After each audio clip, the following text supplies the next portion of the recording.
Hello friends, आप सबका स्वागत है मेरी इस नए वीडियो में, जहां पर हम कंटिन्यू करने वाले हैं हमारा ब्लड का section and we have completed subtopic 1 and we are moving forward to subtopic 2 that is red blood cell. So let's start. So देखो, रेड ब्लड सेल बोला है, okay. So it is red, जैसे white blood cell है, red blood cell, okay. So it is red colour, okay. Now we all know कि हम सबको पता है कि ये क्यों है, that is due to the presence of haemoglobin inside them, okay. So red blood cell are red colored because of the presence or due to the presence of hemoglobin inside them, okay. So ये तो basic point था, okay. जो first point है हमारे, ये तो basic point है जो हमको बताता है कि red blood cell red coloured है, और वो रेड कलर्ड क्यों है? Because there is a presence of haemoglobin inside them. अब अगला जो फंक्शन है, ओके, अगला जो पॉइंट है वो हमें फंक्शन के बारे में बताता है। The main function, one of the main function of RBC, that is red blood cell, okay. अब red blood cell क्या कर रहा है? It is carrying the O2, that is oxygen, from one part of the body to the other part. अब इस यहाँ पर क्या लिखा गया है? देखो, they carry O2, that is oxygen, from lungs to all cells of the body. अब यहाँ पर तीन सेंटेंस वैलिड पढ़ते हैं। पहले तो ऐसे लिख दो, that is from lungs to all cells of the body. Second, from one part of the body to all cells of the body, इस तरीके से।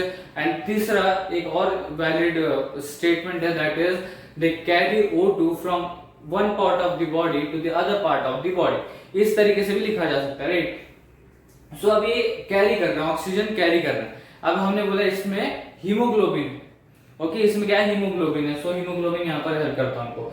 इन एक्चुअल हीमोग्लोबिन ही है जो ऑक्सीजन को पूरे बॉडी में कैरी कर रहा है, okay, from one part of the body to the another part of the body. So यहाँ पर बताने की कोशिश की क्या की जा रही है, दैट इज जो आरबीसी है, रेड ब्लड सेल है, वो ऑक्सीजन को कैरी ऑन करता है from the lungs to all cell of the body, और second valid statement can be from one part to other cells और all cells of the body, and third valid statement can be from one part of the body to the other part of the body, that is another part of the body। इस तरीके से लिख सकते हैं। और इसके आगे क्या है? इन एक्चुअल जो हीमोग्लोबिन है, जैसे कि हमने बात की, it is red colour due to the presence of haemoglobin. So haemoglobin है उसके अंदर। सो एक तरीके से हीमोग्लोबिन अपना फंक्शन परफॉर्म कर रहे हैं यहाँ पर, that is in actual the haemoglobin is present in RBC which carries O2 in the body, okay. अब इन एक्चुअल कौन इस हीमोग्लोबिन को कैरी कर रहा है from one part of the body to the another part of the body, that is haemoglobin, जो present है RBC में, that is red blood cell, okay.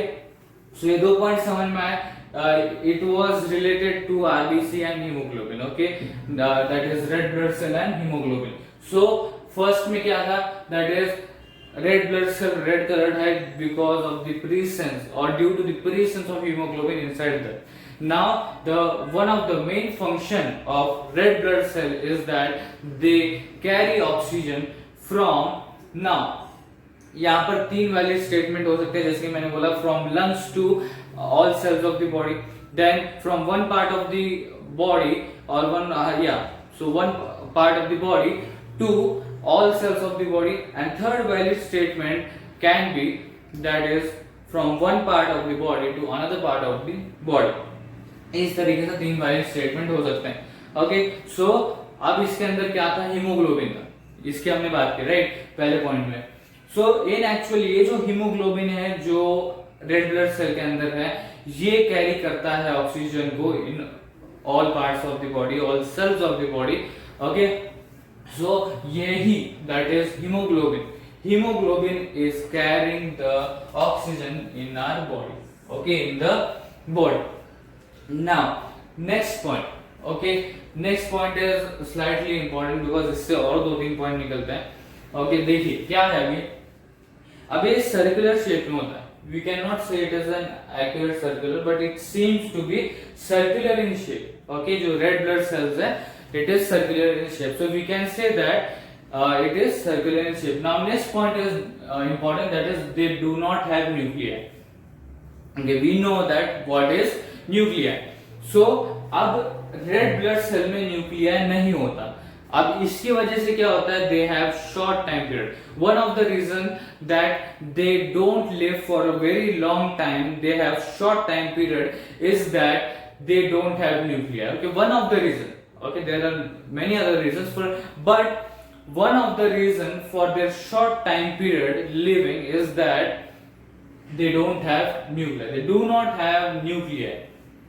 Okay, अब देखो जो पॉइंट अभी आगे आने वाला है उससे कुछ और पॉइंट्स मैच करता है. अब देखो जैसे कि मैंने बात की कि they don't have long period of time, okay, to live. They have very short time period to live. Okay, so अब अगले इससे आपको पता चलेगा कि how quickly they again generates.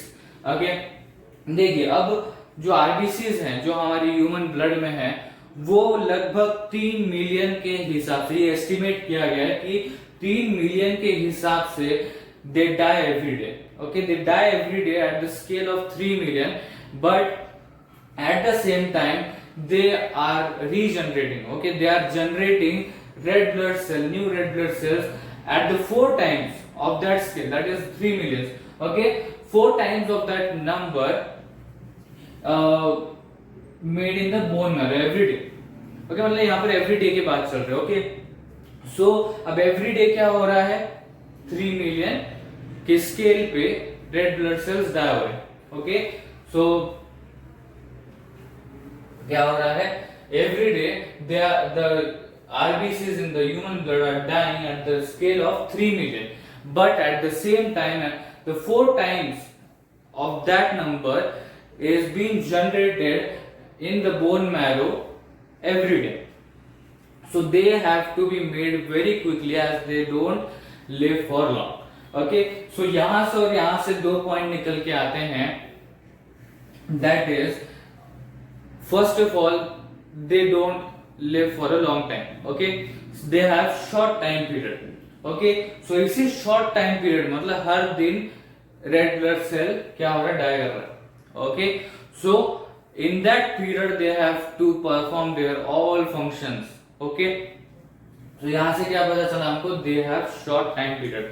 Okay, now उसके बाद इस पॉइंट से क्या पता चला, they have to be made very quickly. Okay, they have to be made very quickly, they have to be generated very quickly because we know that they have very short time period. Okay, तो यहाँ पर क्या हो रहा है, active inactive हो रहा है. एक्टिव इनएक्टिव का मतलब क्या है, ऐसे नहीं कि for a certain period of time they are active, then they take rest, they become inactive, and then after some time they become again active. Active means what, they are alive then they are dying. For example, like let's combine it, means let consider human body. Okay, अब human body का क्या होता है, they live for a certain period of time and then they die. So active की यहाँ पर वही बात चल रही है कि they live for a certain period of time and then they die. So this time period is very short. What is that time period? 1 day or some few hours, right? According to the statement. And because many red blood cells are dying every day. Okay, that is not 3000, 30,000 or 300, not on that scale. They are dying on the large scale, that is 3 million. Okay, they are dying on the large scale, that is 3 million every day. But the good thing is that at the same time उसी समय पे 4 times of that number, मतलब अगर 3 million die कर रहे हैं every day, so the 4 times of that number the red blood cells are generated in the bone marrow every day. Okay, so active and inactive का बात समझ में आपको. So यहाँ से क्या पॉइंट निकलता है, that is they don't have nuclei. so यहाँ से 2 पॉइंट निकलते हैं, मतलब उसको कंबाइन किया जाए तो वन मोस्ट इंपॉर्टेंट पॉइंट निकलता है यहाँ से, that is they have the short time period to live, and this is because one of the reason is that they don't have nuclei. They do not have nuclei.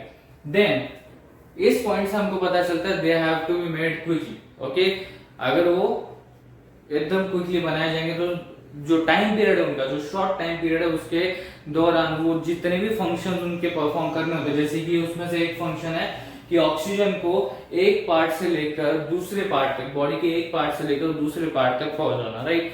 सो एक function है, और भी कुछ function होंगे, और भी कुछ functions हैं, तो उनको उस शॉर्ट टाइम पीरियड में क्या करना है, परफॉर्म करना है। Okay, so they have to be made very quickly because they don't have a long time period to live. Okay, they live for a very short time. Okay, so यहां से ये 2 point पता चले। Okay, सो क्या estimate किया गया है, अब इस पॉइंट को रिकॉल कर लेते हैं एक बार। क्या एस्टिमेट किया गया है, it is been estimated that about 3 million of RBCs, red blood cell, die every day, but the good thing is that the 4 times of that number being created or being generated in the bone marrow every day। मतलब हर दिन 3 million तो जा रहे हैं, okay, RBCs जा रहे हैं, red blood sales जा रहे हैं, बट उसी समय उसी के साथ हर दिन 4 गुना, उस नंबर के 4 गुना रेड ब्लड सेल्स क्या हो रहे, जनरेट हो रहे। ओके, ये यहाँ पर बताया गया है। अब देखो, as comparative to all the cells. Okay, अब ये 2 जो पॉइंट्स है ये एक दूसरे से इंटरलिंक्ड है। सो ये 2 पॉइंट्स क्या बताते हैं, दैट इज कि जो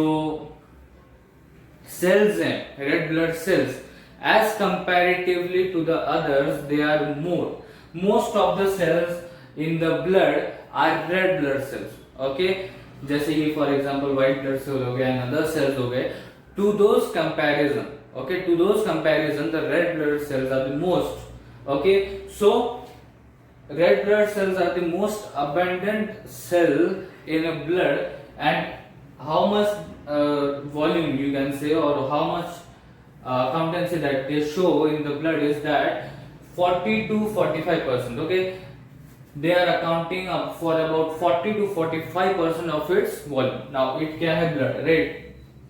So the blood volume, there is a total blood volume, right? So in that they are accounting 40 to 45%. Okay, means बाकी के भी सेल्स होंगे, राइट, बाकी के भी सेल्स होंगे।